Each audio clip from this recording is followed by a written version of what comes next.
النهاردة هنتكلم عن أعظم اختراع في التاريخ، ألا وهو جروب العيلة على واتساب، اللي هو بالمناسبة مش مجرد جروب، ده كيان مستقل، دولة لوحدها.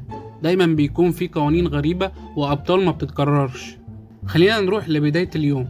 أول ما تصحى الصبح تلاقي 59 رسالة،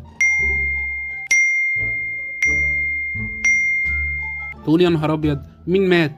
تدخل تلاقي خالتك منزلة 14 صورة، كلهم صور ورد وجمعة مباركة، وتلاقي عمتك عاملة فوازير دينية والناس كلها بتقول لها أمين أمين أمين. ولا لما تسأل سؤال بسيط تكتب السؤال بكل بساطة، حد يعرف الدكتور اللي خالتي راحت له مثلا؟ تدخل مامتك بكل أريحية تقولك هو أنت بتسألني أنا آخر حد يعرف حاجة في الجروب ده.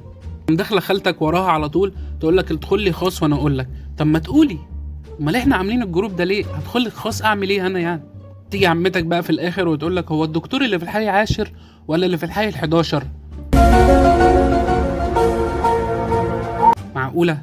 بجد؟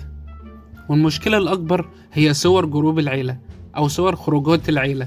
ليه دايما خالتي تنزل الصور العيال فيها مش باينة؟ يعني صورة مهزوزة، الإضاءة مصفرة، العيال مش طالعة، حتى حاطط إيده على وشه. والمشكلة إن إحنا لازم نكتب ونعلق عليها. يعني أقول لكم إيه؟ ما شاء الله بجد. ولا جدك ده الوحيد اللي مسموح له يكتب بصوت عيان. أيوة صوت عيان. خليه يقول صباح الخير، ما هو راجل كبير بقى لازم يكتبها وكأنه بيكتب وصيته الأخيرة. اكتب لك في آخر الرسالة سامحوني لو قصرت معاكم. قصرت معانا في إيه يا جدي؟ ادخل نام الله يبارك لك. وفي النهاية هنوصل لأن جروب العيلة ده حاجة من حاجتين: اما تضحك عليه بدون أسباب وما تقولش انت بتضحك على ايه، يا اما تسيل دموعك وانت بتشوف 43 رسالة عن فوائد الجنزبيل. بس هنرجع نقول في النهاية كله بيحصل.